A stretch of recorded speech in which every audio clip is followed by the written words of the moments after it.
발빠른 경제발전소. 경제발전소 박연미입니다에서는 여러분의 소중한 의견을 받고 있습니다. 짧은 문자 50원, 긴 문자 사진 문자 100원, 샵 0951 또는 TBS 앱을 통해 받습니다.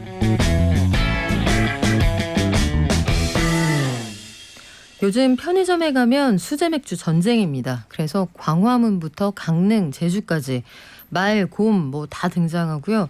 밀가루도 있고 스피아민트도 나오는 것 같아요. 이거는 껌 상표였던 것 같은데 이런 이름을 달고 있는 수제 맥주가 정말 많은데 여기에 치킨 프랜차이즈 업체까지 추가로 뛰어든다고 합니다.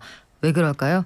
주류 문화 칼럼니스트, 세종사이버대학교 바리스타 앤 소믈리에학과 명욱 교수님 모시고 말씀 나눠볼게요. 안녕하세요. 안녕하세요, 명욱입니다. 네, 이름 되게 길어요. 바리스타 앤 소믈리에. 그러니까 나는 커피도 알고 술과 관련해서도 빠삭하게 알고 있다. 느낌 빡 오는데요. 자, 맞습니다. 갑자기 대형 치킨 프랜차이즈 업체가 네. 맥주도 우리가 만들지 뭐. 네. 왜 그러는 거예요? 네, 이게 뭐 아시다시피 수제 맥주라는 이름 자체만으로 비싸게 팔 수 있습니다.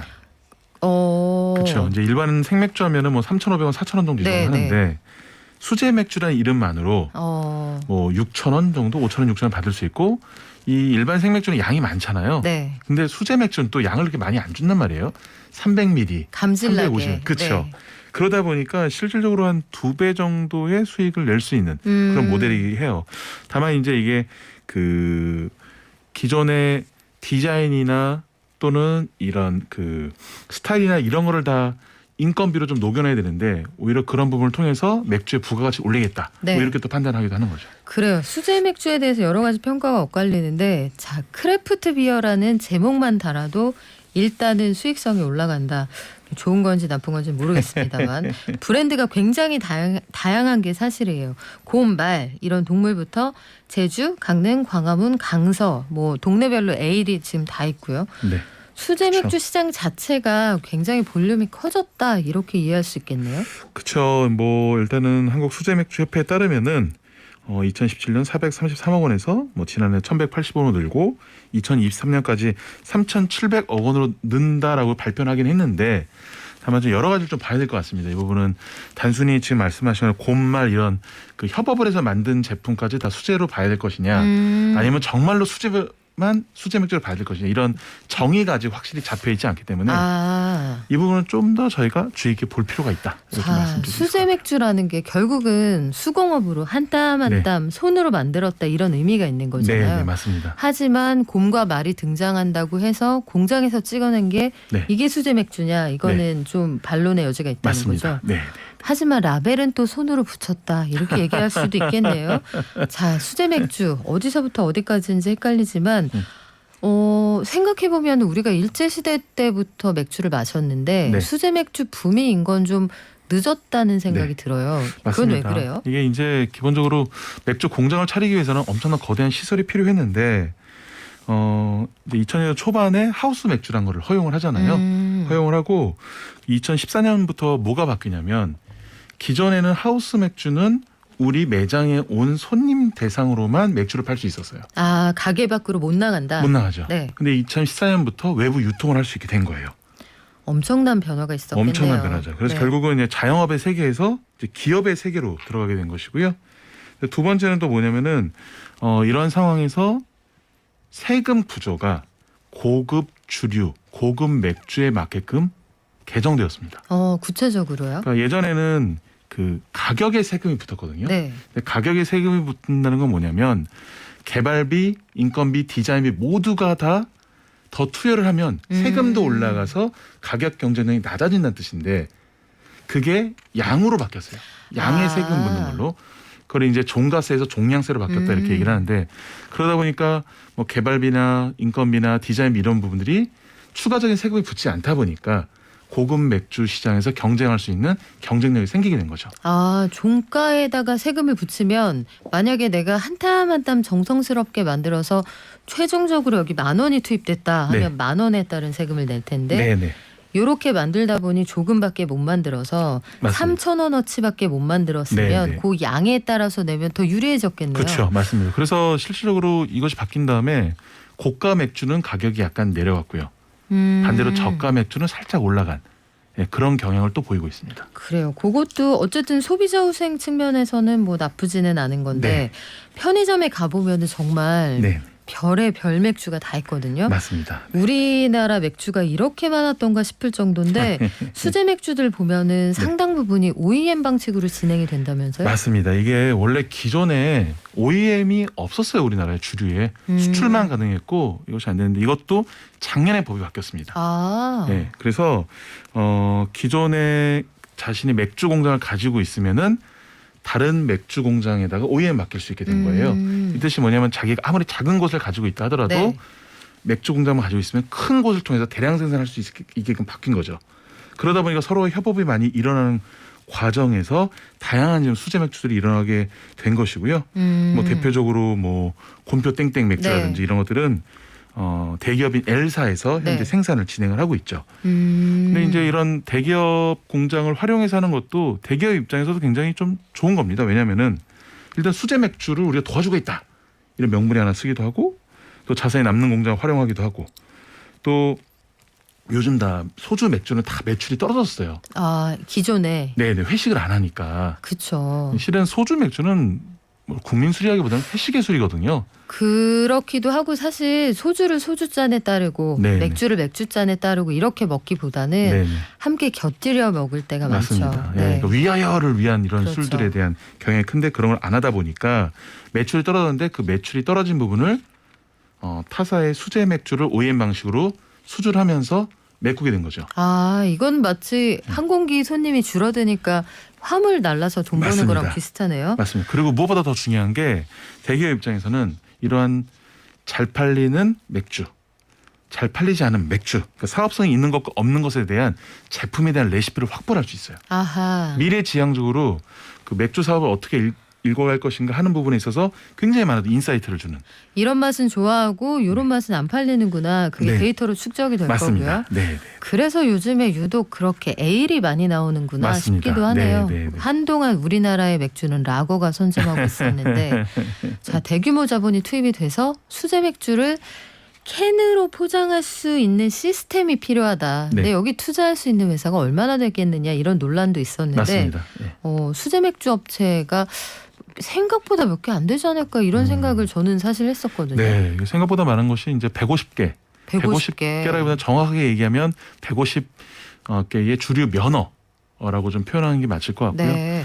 뭐 이 중에서 지금 한 90% 정도는 뭐 속된 말로 거의 아사 직전. 아, 예, 이런 상황입니다. 그거는 편차가 왜 이렇게 심합니까? 근데 결국은 예전에 수제 맥주의 성지라고 한다면 네, 경리단길, 그렇죠. 이태원, 성수동 이런 곳이었잖아요. 일단 이런 곳이 코로나로 인해서 타격을 받았고요. 두 번째는 이런 대규모 그 공장 시설과 자본이 있는 곳들이 캔 맥주를 만들면서 편의점에 수제 맥주를 이런 걸 잔뜩 넣다 보니까 아하. 소비자들이 수제 맥주를 마시기 위해서는 굳이 경리단길, 성수동 굳이 그 가게까지 안 가도 가지 않아야 되는 거죠. 되는군요. 그러니까 편의점만 가게 되는 거예요. 그러면 유통이 불가능한 영세한 규모의 회사들은 네. 상대적으로 경쟁력이 더 떨어지겠네요. 힘들어졌죠. 엎친 데 덮친 격. 약간 이런 상황입니다. 지금 현재로서는. 그래요. 여기도 결국은 코로나19 이후에 여러 가지 그 양극화가 나타난다는 건데 네. 편의점이 여하간 수제 맥주 시장에서는 혼자 크게 웃었다 이런 네. 결론을 내려도 뭐 무방할 것 같네요. 맞습니다. 주류 시장에 있어서 편의점은 엄청난 수혜주였죠. 왜냐하면 아시다시피 그 우리가 코로나 시대는 슬세권이란 말이 굉장히 유행하지 않았습니까? 네. 워낙 또 재택근무도 많아지고. 슬세권, 슬리퍼 신고 다 해결할 수 있는 그런 지역 얘기하시는 맞습니다. 거죠. 네. 그러다 보니까 편의점에서 들려서 가볍게 마시고 그러다 보니까 주류 같은 경우에는 주류 소매점들이 굉장히 많이 늘어났고요. 그러니까 그런 과정에 있어서 와인샵들이 이런 것들 많이 늘어나면서 네. 편의점 같은 경우에는 주류에 대한 이런 그 제품 종류를 굉장히 많이 구비를 했는데 또 편의점 입장에서 굉장히 좋은 게 뭐냐면 주류를 팔면은 소비자들이 주류만 구입하지 않습니다. 그렇죠. 그냥 가긴 또 아쉬우니까 그쵸. 네. 여기에다가 어떤 안주가 어울릴까 고민하게 네. 되죠. 맞습니다. 그러니까 거기를 통해서 결국 안주도 사게 되고 뭐 다음날 도시락을 산다든지 샐러드 산다든지 그러니까 추가적인 매출이 이뤄지다 보니까 굉장히 주류는 또 효자 상품이죠. 거기에 또 편의점들은 어쨌든 대기업들이 운영하잖아요. 그러다 보니까 스마트 오더 시스템을 이용을 해서 주문을 해놓으면 그 주문을 해놓으면 자기가 와서 편의점에서 픽업만 할 수 있게끔 야. 시스템 만들다 보니까 뭐 요즘은 굉장히 고가의 주류도 편의점에서 팔 수 있는 그런 시대가 온 거죠. 그러네요. 편의점에서 그 굉장히 비싼 우리가 뭐 시쳇말로 양주라고 하는 네네. 술들 그런 술들도 판매할 뿐만 아니라 하다 요트까지 파는 걸 제가 봤거든요. 안 물론 파는 게 뭐 없죠. 동네마다 요트가 하나씩 팔리고 이러진 않겠지만 편의점이 세상을 집어삼키고 있다 이런 느낌이 들 정도인데 맞습니다. 예. 요거 물어보시는 분들 많아요. 저기요 좋아하던 에일 맥주 3개 하던 걸 4개 주면서 그때부터 맛이 없어지더라고요. 왜 그렇죠? 아, 3726님이 물어보셨는데 네네. 혹시 과음의 부작용은 아닐까요? 이게 실은요. 그 전에 수제 맥주가 개당 3,500원, 4,000원 이렇게 팔았어요. 네. 물론 이제 주세법이 바뀌면서 가격이 좀 내려가긴 했지만 지금 좀 출혈 경쟁입니다. 아 그러니까 품질을 높일 여유가 좀 없군요. 그렇죠. 4캔에 10,000원으로 해서 그렇게 좋은 수익을 내기는 되게 쉬운 구조는 아니에요. 왜냐하면은 기존에 우리나라 대기업 제품들도 네, 거의 뭐 한 캔에 2,500원, 2,600원 정도 하거든요. 그렇죠. 근데 훨씬 더 생산량이 적은 거기에 인건비나 디자인비가 훨씬 더 많이 들어가는 다품종 소량 생산하기 위해서 가격이 굉장히 높아야 되는데 그렇게 함에도 불구하고 가격을 국산 매출에 맞추고 있단 말이에요.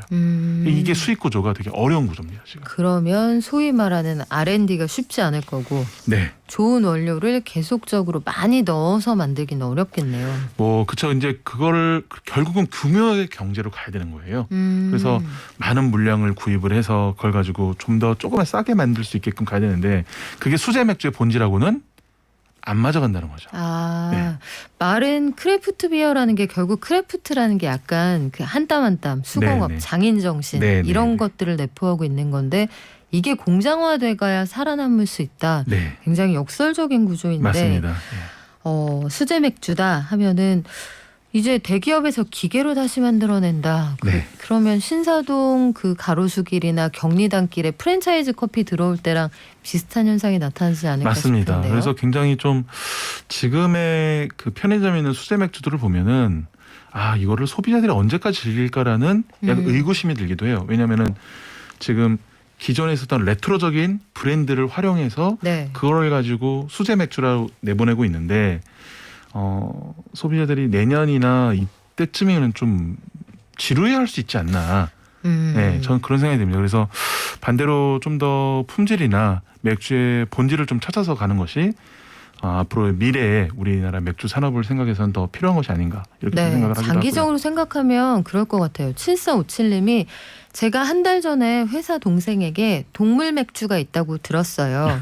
맛은 별로라고 하네요. 저는 69년생인데요.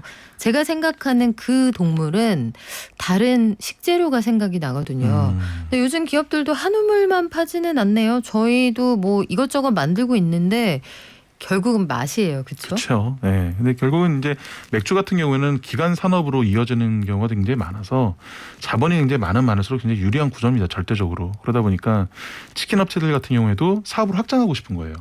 근데 어쨌든 간에 그 치킨과 맥주라는 저 국민적 또 공감대가 있기 때문에 네. 사업을 또 확장할 수 있는데 이게 또 프리미엄이 붙어 있단 말이에요. 그러면 당연히 뭐 실은 들어가고 싶은 마음이 간절하겠죠. 그러면 치킨 회사가 만드는 맥주의 품질, 네. 위생 이런 게 보장이 돼야 소비자들에게 사랑을 받을 텐데 네. 일단 시제품 같은 게 이미 나와 있는 거예요. 그렇죠. 이제 지금 같은 경우에는 뭐 시제품 같은 경우 나와 있기도 하고 M&A를 통해서 그 양조장을 인수를 하기도 하고 또는 이제 이번에 뭐 그 제주 땡땡 맥주에서 네. 같이 나온 그런 맥주 같은 경우에는 이런 OEM 방식보다는 그냥 제조사에서 그 치킨 업체 이름을 같이 넣어서 만든. 아하. 그래서 어떻게 보면 이건 OEM 방식보다는 그냥 제조사의 맥주인데 이름만 약간 그 치킨 업체 이름이 좀 들어간 그런 형태로라고 좀 볼 수 있을 것 같습니다. 명욱 교수님과 함께하는 경제발전소의 박연미처럼 네.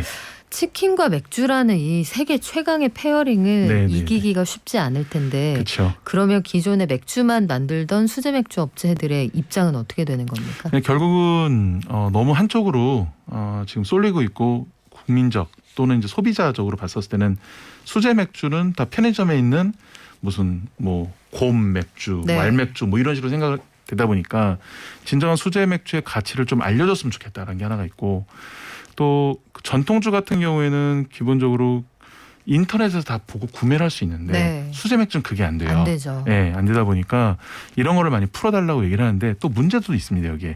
왜냐하면은 기본적으로 전통주는 다 우리나라 국산 농산물 또는 지역의 농산물로 만드는데 이 맥주는 수제 맥주를 하더라도 99%가 다 수입 농산물로 만들어요. 그렇죠. 그게 호프라고 하나요? 네, 홉도 있고 메가도 있고. 네, 그게 보통은 수입품이죠. 맞습니다. 왜냐하면은 이게 80년대 하더라도 다 우리나라 메가나 보리로 만들었는데 우루과이 라운드가 타결이 되면서 야, 우루과이 라운드. 네, 여기까지 들어왔습니다. 네, 우리 여기까지 고등학교 때 왔어요. 배웠던 WTO 그 탄생 초기 상황까지 가네요. 맞습니다. 네. 그러면서 우리나라 메가 산업이 사라진 거예요. 그러니까 생산자들을 비난할 수도 없는 거예요. 그렇죠. 네, 그러다 보면 어쩔 수 없이 외국에 있는 메가를 사다가 만드는데 그러다 보니까 가치 소비적인 영역에서 떨어지고 있는 거죠. 다만 군산 같은 곳에서 지금 지자체가 그 협업으로 국산 메가를 만들고 있어요. 그래서 이런 거를 좀 써주고 또 소비자도 알아주는 이런 문화가 또 굉장히 중요하다. 저는 이렇게 좀 보고 있습니다. 그래요. 그러면 수제 맥주의 다음 스텝은 어떻게 가는 거예요? 결국은 지금은 이제 지금 이 수제 맥주를 하는 이 이름 자체도 좀 아까 말씀하셨듯이 고민을 좀 많이 해야 되잖아요. 그래서 매니아들은 대부분 이걸 수제 맥주라고 안 불러요. 네. 아, 우리는 그런 거는 수제 맥주로 치지 그쵸, 않아요. 그쵸. 이런 거예요? 네, 뭐 콜라보레이션 했다 그래서 뭐 그 컬래버 맥주라든지, 아, 네, 뭐 이런 식으로 좀 많이 부르기도 하고요. 그래서 결과적으로는 수제 맥주에 대한 정의가 좀 또 한 번 좀 일어나야 될 것 같고. 그리고 국산 메가를 사용하는 이런 제품에 대해서 소비자가 한 번 더 바라보면서 이 가치 소비에 대한 거를 한 번 더 고민을 했으면 좋겠어요. 그러고 그렇게 국산 농산물로 우리나라 수제 맥주들이 좀 더 많아진다면 그것을 인터넷에서 팔 수 있는 명분도 생기게 되고요. 온라인 판매들이. 그 온라인 판매할 때 아마 미성년자 주류 구입 문제 이것 때문에 이게 막혀 있는 거 그것도 하나의 영향이라고 보는데. 그것도 있고 또 하나는 네. 이제 기존에 일반적으로 유통하시는 분들이 싫어하시죠. 아하, 싫어하시죠. 네. 네, 그렇죠. 주류 도매업체가 네. 그런 방식을 반길 그렇죠. 리가 왜냐하면 없죠. 자신들의 또 영역을 또 어떻게 보면 침범하는 그런 부분도 있어서 네, 그런 부분도 있고 뭐 청소년적인 부분도 있는데 요즘은 근데 거의 그 성인 인증이 굉장히 확실하기 때문에 네. 그런 부분 많이 사라졌다 이렇게 좀 보고 있습니다. 자, 여기에서도 한 걸음 더 들어가 보니까 플랫폼 규제 이슈가 여기에서도 들어있네요. 맞습니다. 예. 여기까지는 생각을 못했는데 소비를 뒷받침하는 여러 가지 조치가 필요하다 이런 얘기도 있어요. 네, 맞습니다. 그래요. 막걸리 같은 전통주 이런 것들하고는 좀 다르게 수제 맥주 시장이 성장하고 있는데 앞으로는 어떻게 될지 우리한테 뭐가 좋은지 한번 공부해봤습니다. 지금까지 주류문화 칼럼니스트 세종사이버대학교 바리스타 앤 소믈리에학과 명욱 교수였습니다. 고맙습니다. 감사합니다.